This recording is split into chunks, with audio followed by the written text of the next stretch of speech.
হালকা শীত হালকা গরম এমন একটা সিজন চলতেছে। শীতেরও কষ্ট নাই, গরমেরও দুর্ভোগ নাই। এইসব সিজন গুলা সবার কাছে মনে হয় প্রিয়। আমার হাজবেন্ড মাসে একটা টাইমে টাকা পাঠায়, মাস শেষ হইতে হইতে শেষের দিকে আমার হাতে একদম টাকা পয়সা থাকে না। চাকরির বেতনের মতোই অনেকটা। দেশের বাইরে যেহেতু থাকে, কখনো কখনো হয়তো বা বেশি প্রয়োজনে দুইবার টাকা পাঠায়, কিন্তু বেশিরভাগই একবারই টাকা পাঠায়। যখন একদম হাতে টাকা থাকে না, তখন কিভাবে দিন চালাই আজকে তোমাদের সাথে শেয়ার করব। চাকরিজীবী মহিলা ছাড়া আমরা যারা গৃহিণী আছি, আমাদের প্রত্যেকের তো প্রতিদিন সকালে একই কাজ, ঘর বাড়ি ঝাড়ু দেওয়া, হাঁড়ি পাতিল পরিষ্কার করা, রান্না করা, কাপড় কাচা। আমিও সকাল থেকে ওইগুলা কাজই শুরু করলাম। যদিও বা আল্লাহর 30 দিনে আমি এই কাজগুলাই করি। সকালের কাজ কাম সব শেষ করার পরে বেগুন আর টমেটো কাইটা একটু হলুদ আর লবণ দিয়া খুব সুন্দর পুরা পুরা ভাজা ভাজা করলাম। তারপরে কয়েকটা শুকনা মরিচ ভাইজা দইলা কিছু কাঁচা পেঁয়াজ আর একটু সরিষার তেল দিয়া একটু ধনিয়া পাতা দিয়া খুব সুন্দর করে ভর্তা বানাইলাম। ছেলের একটা ডিম ভাইজা ভাত দিছিলাম, ছেলে খাই স্কুলে চলে গেছে। আমার আবার শুধু শুকনা ডিম ভাজি খাইতে একদম ভাল লাগে না, এই কারণে আমি ভর্তা বানাইলাম। ভর্তা ভাত কিন্তু আমার অনেক বেশি প্রিয়। আমার ছোট মেয়ে যেটা ওইটা খুব পছন্দ করে। তো এখন আমি আর আমার মেয়ে ভর্তা ভাত খাইয়ে নিলাম। আজকের ভর্তা কিন্তু খুব বেশি মজা হয়েছে। সকালে নাস্তা করতে করতে চিন্তা করতেছিলাম দুপুরে কি রান্না করা যায়, তো ফ্রিজে গেছি, গিয়া দেখি এখন তেমন বাজার সদাই নাই। আমার স্বামী যান যেহেতু বলছে যে আরো 2-3 দিন পরে টাকা পাঠাইবো, এই টাইমটা টাকা পাঠাইলে শেষ হয়ে যায় টাকা, এখন টাকা দেওয়ার টাইম।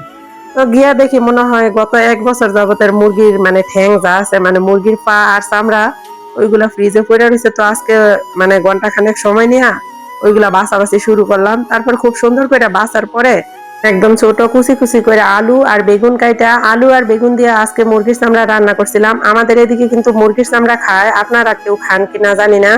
আমার কাছে খুব বেশি ভাল লাগে, আমার এটা খুব পছন্দের তরকারি। অনেকে হয় খায়, আবার অনেক এলাকায় খায় না বা অনেকে পছন্দ করে না কেউ। আমাদের এদিকে আলু দিয়া সবসময় মুরগির এই খাল বা ঠ্যাং এগুলা রান্না করতো, কিন্তু আমার শ্বশুর বাড়ি যাওয়ার পরে দেখলাম যে কুচি কুচি করে বেগুন কাইটে দিয়া এই মুরগির চামড়া যদি রান্না করা যায় তাহলে অনেক বেশি মজা হয়। আমি প্রথমে ভাবতাম যে এইগুলো আবার বেগুন দিয়া কিভাবে রান্না করে।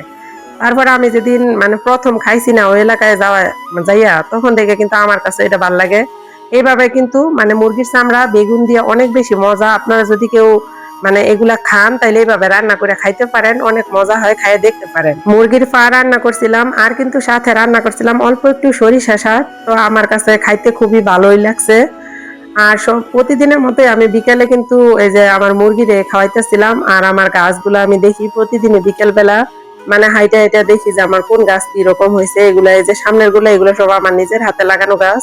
এই যে আমার গোলাপ গাছে এখন অনেক কলি আসতেছে, সামনে শীত তো, এখন মাশাআল্লাহ ফুলে ফুলে একদম গাছটা ভরে যাবো। তারপরে এই যে সামনে আমার মালটা গাছ, এগুলো দেখতেছিলাম। প্রতিদিন বিকেলে আমি এগুলাই করি, আমার গাছগুলা দেখি, সকালের দিকেও আমি গাছগুলা দেখি, আমার কাছে খুব ভালো লাগে। তো আজকে সারাদিন কি কি করলাম তোমাদের সবার সাথে শেয়ার করলাম। আর টাকা পয়সা যখন একদম হাতে না থাকে তখন আমি কিভাবে দিন পার করি ওইটাই কিন্তু বললাম। তারপরে বিকেলে যে আমার ছোট বোনকে বলছিলাম একটু চা বানাইতে, আমার ছোট বোন চা বানায় দিছে। একদম আমার কাছে টাকা নাই, এই কারণে চায়ের মধ্যে কোনো দুধ নাই। সবাই যদি ভিডিওটা এতক্ষণ পর্যন্ত দেখে থাকো তাহলে অসংখ্য ধন্যবাদ। আসসালামু আলাইকুম।